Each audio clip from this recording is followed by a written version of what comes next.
it's just ripped through there like a steam train. Just like fireballs, and the wind was just howling through there and just ripped through the whole town.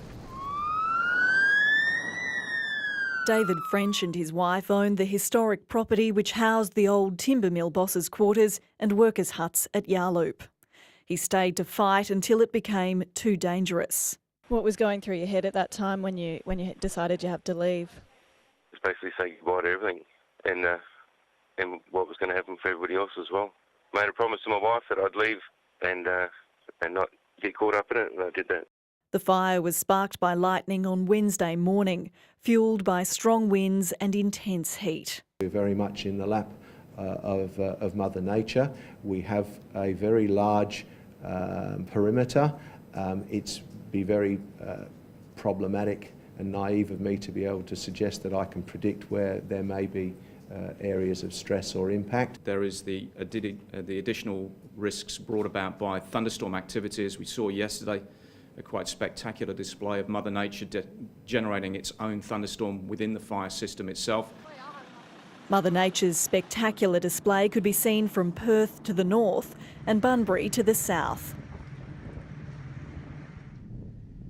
In the light of day, the scale of devastation began to emerge. Over a third of the tiny timber town of Yarloop reduced to rubble.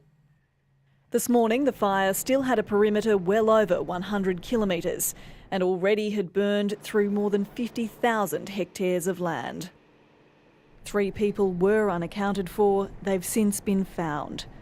We've lost around 95 houses, a number of structures within the town site, including some of the historical buildings, the workshops, some factories, and an impact at 70% on the demountable component of the local school.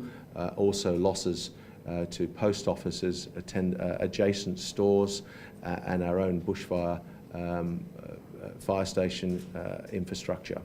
It will be a miraculous situation if we have no loss of life or serious injury as a result of this continuing saga.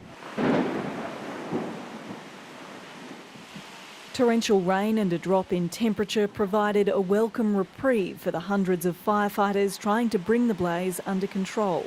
But its perimeter expanded to over 200 kilometres throughout the day, and it remains at the mercy of unpredictable weather.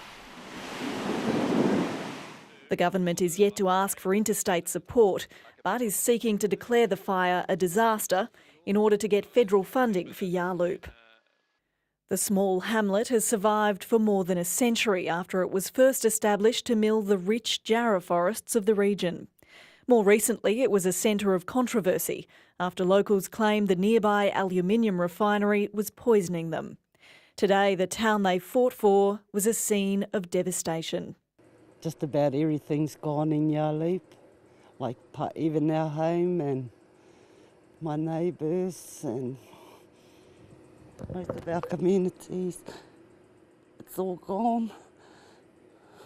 Yarloop is one of the very few towns in Australia that can boast having 2 VC winners. It is an extraordinary history. Unfortunately, it's gone.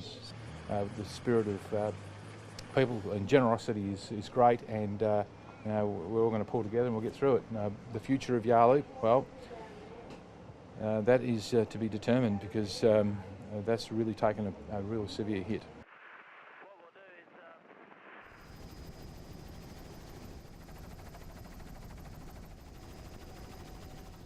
Its long history is now destroyed, its future uncertain.